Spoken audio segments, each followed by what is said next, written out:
helicarrier? Boy, have I got news for you. Okay, the laptop does. And for that, you have to get a S.H.I.E.L.D. security module for me. I think the Vision might have one.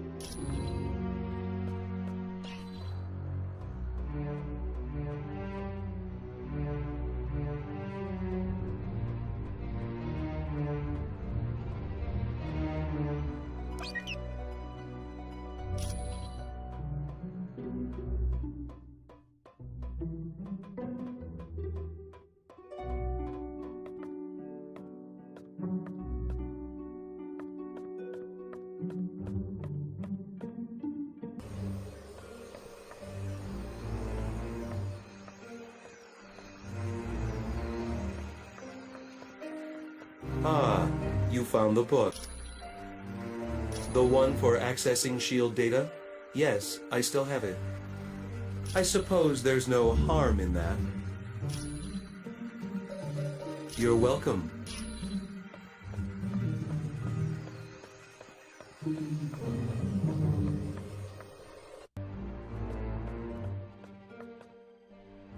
Well, what have we here? Do you honestly think any of you can hide from a super hacker like me? There is nowhere on Earth you can go that I can't track you down. Actually, Deadpool told me. Well, I climbed up a drain pipe and crawled in through a window. Then, a plant tried to eat me, and some tentacles tried to drag me into another dimension. Just wait till you get my bill. Nothing new. Far as I know, it's a think tank run by S.H.I.E.L.D. But I'm looking to find out exactly what it is they're thinking about. Well, I bet she's working for the other team. But we'll know more once I hack into S.H.I.E.L.D.'s Black Ops network and get full info on the organization. You can thank me later. With cash.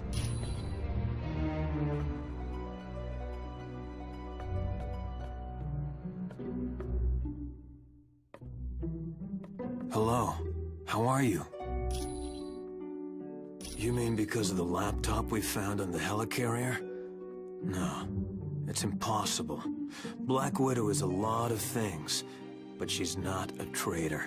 I know, because I fought beside her, and I've been romantically involved with her. And on a more practical side, she doesn't act like she's lying. A person's heart rate changes when they lie, and Natasha's heart is steady as ever. She has to be telling the truth. Yes, that's one of the side effects of having radioactive waste dumped on me as a kid. It blinded me, but it also heightened my other senses. I now have a radar-like ability to give me a mental picture of my surroundings. That was because a martial artist named Stick trained me how to use my new abilities. Oddly enough, Stick's also blind. Anytime.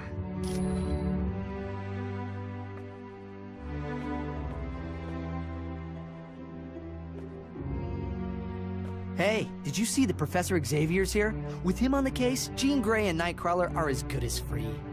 Hey, come on. This is Professor Charles Xavier we're talking about. The guy's never wrong. Be cool.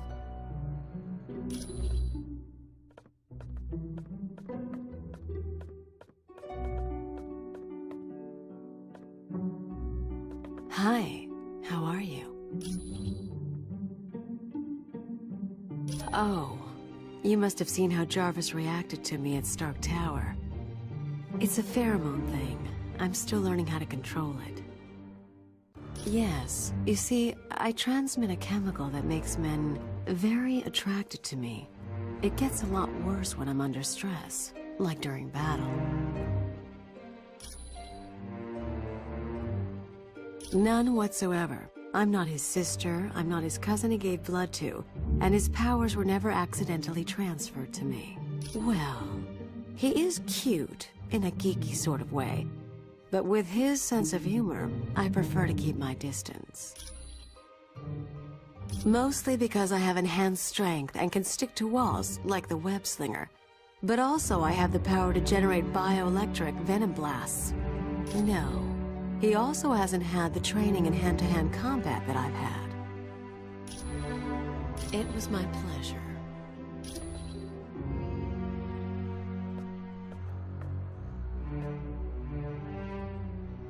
Greetings. I trust you have spoken with Clea about the dark magic she senses. It is difficult to tell. The magic waits like a creature on the hunt. It lurks in the dark, waiting for its moment to pounce. I'm sorry. All I know for certain is that this dark magic is the work of my arch-nemesis, Baron Mordo. Long ago, I had been a doctor of surgery and injured my hands in a car accident. While searching for a cure, I met the Ancient One.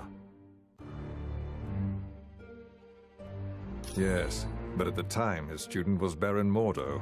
I discovered Mordo intended to steal the Ancient One's power, and I helped to stop him. Since then, Mordo and I have been bitter enemies.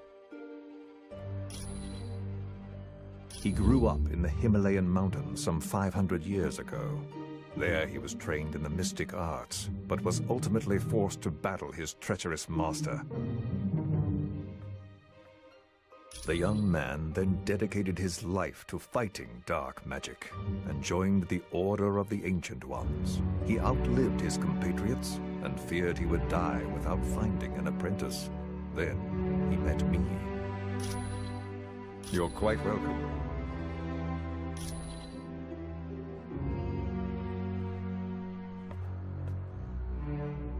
Hello again. Is there something else? You're quite...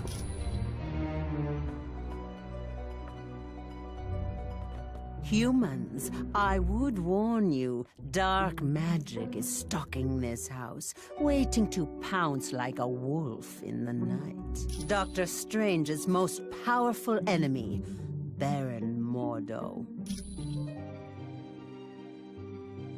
My name is Clea.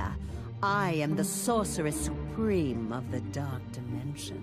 Yes, we are quite well acquainted. Years back, Stephen brought me to Earth, and I became his student. Once I had learned all I could, I returned to my dimension to free it from the corrupt rule of my mother. All I can tell you is, this house, the Sanctum Sanctorum, is the focal point of an immense evil energy.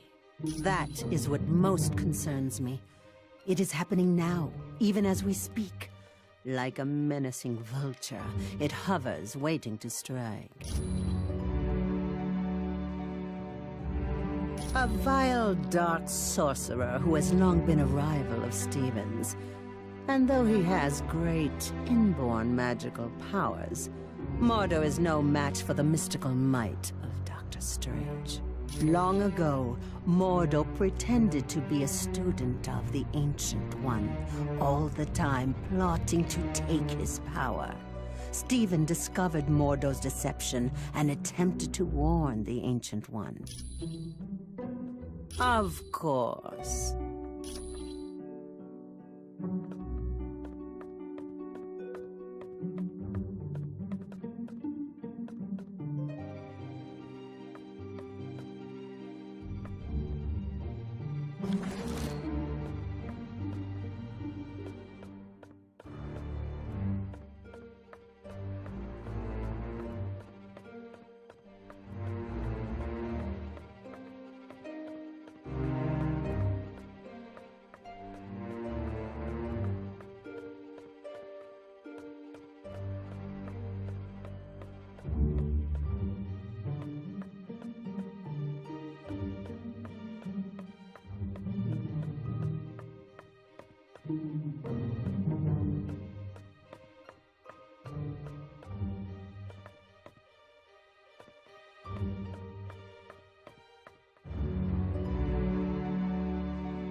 The Masters of Evil recently abducted 2 of my X-Men.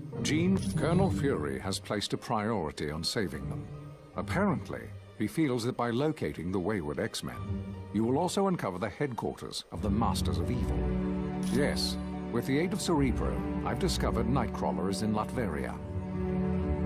Nightcrawler's location really comes as no surprise, although I must admit I'm puzzled as to why Jean isn't with him. But there's no time to hesitate. To get to Latveria, use Doctor Strange's Orb of Teleportation. It will send you there instantly. This is an uplink Beast created, so that I can access all of Cerebro's functions, even though I'm miles away. It's a large device located in the sub-basement of the X-Mansion. I use it to locate mutants around the world. No, but it can be dangerous to the untrained mind.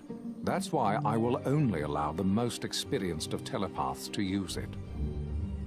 Jean Grey and Emma Frost are both quite skilled at working with Cerebro. His real name is Kurt Wagner, and he's perhaps the kindest soul I've ever met. Hailing from Germany, he is devoutly religious, despite his somewhat devilish appearance. Oh yes, he's been with the team for years.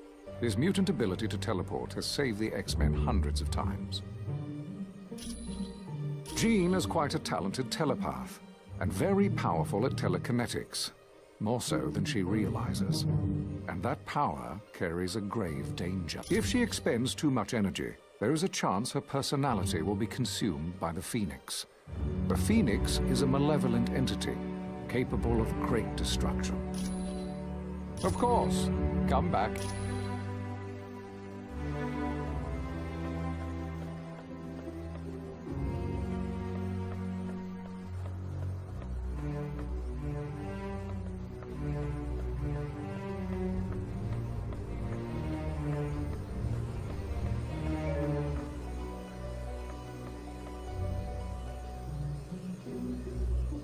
None shall enter this room unless they are accompanied by Doctor Strange.